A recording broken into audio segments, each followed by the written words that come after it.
Each week, a science adventure.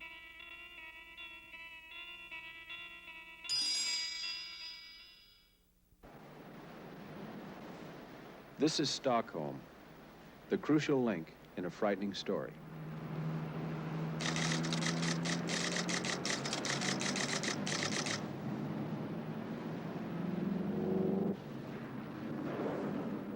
In the Swedish Ministry of Defense, a scientist is discussing plans for an atom bomb. This is Jan Prawitz. The plans on his desk are not Swedish, and they are not for a military bomb. They were sent from Boston by Nova researchers with one question: would this bomb work?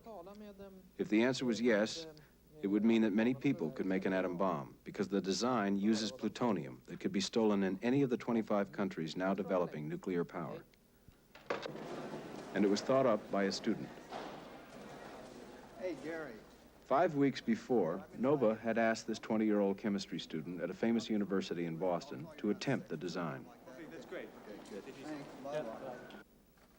The object was to test an idea proposed by Ted Taylor. Now a Washington consultant, he spent 7 years at Los Alamos designing nuclear weapons.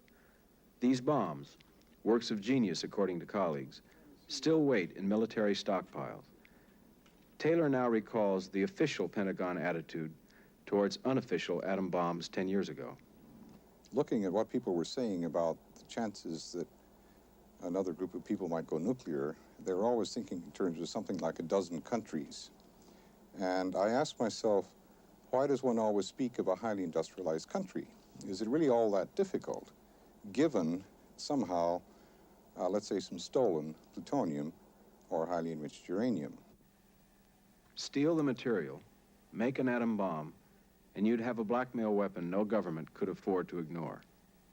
In thinking about it myself, it was clear that it would be possible for a small group of people, possibly even one person working alone, to make what I would call a crude fission explosive.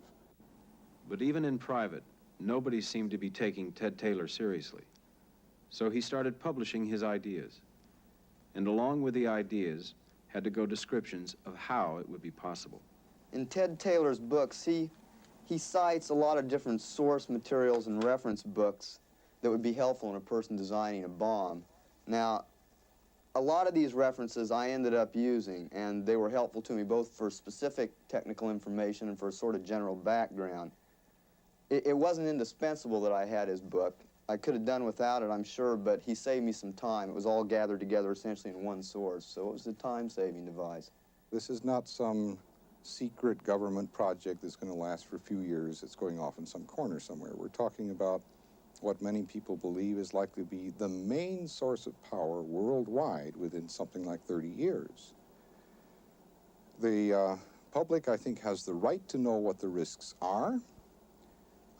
It certainly has as much right as any prospective criminal might have to go to his local librarian and ask that person to do a literature search on what's available in the literature on how to make a bomb.